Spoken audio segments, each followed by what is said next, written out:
শুধু ভক্তমণ্ডলী, আমরা তো পাঠেই বলেছি আমরা কেক কাটি না, আমরা কি করি, আমরা ভগবানের প্রসাদ সকলের মাঝে বিতরণ করি। তো যেহেতু সে ভক্তরা পাগলামি করলো, আমি আসলে আমার জীবনের এটা একটা বড় ধরনের স্মৃতি আজকে। আমি জানিও না যে এইরকম একটা অনুষ্ঠান পলাশদা স্যার বা আপনারা এইভাবে একটা আয়োজন করবেন, আমার মানে এটা একটা সারপ্রাইজ। তো যাই হোক, আপনাদের এই ভালোবাসার মর্যাদাটা যেন আমি সারা জীবন রাখতে পারি। আমি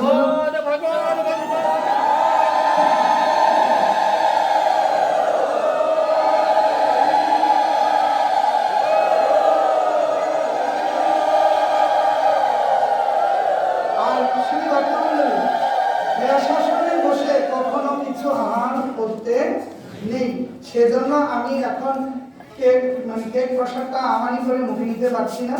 শুধু কি বলে, আমি যখন ব্যাসাসন থেকে নেমে যাবো কীর্তনের পর, একটু প্রসাদ মুখে নিয়ে আপনাদেরকে প্রসাদ বিতরণ করা হবে।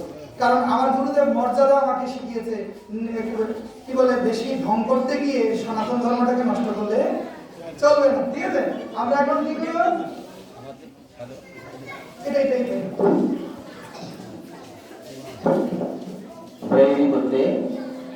এই আমার পাঠক মহোদয়ের আজকের এই শুভ জন্মতিথিতে আমাদের শনিবারে যে মহাপ্রসাদ বিতরণ করবে সকল ভক্তদের মাঝে, সেই ভক্তের প্রত্যাশা অন্তত 1000 ভক্তের উনি প্রত্যাশা করেছে যে সকল ভক্তবৃন্দ তাকে শনিবারে আমাদের এই রাত্রিকালীন প্রসাদ যাতে পাঠের সময় প্রসাদ পেয়ে যাবে। সেই সলিল দাদা মাতৃ জুয়েলার্সের পরিচালক সলিল দাদার মধ্যে দিয়ে একটা উত্তরীয় বস্ত্র প্রভুকে দেওয়ার জন্য নির্দেশনা আছে, যে সে ভরসাটা দিবে আমাদের মন্দিরের সাধারণ সম্পাদক এবং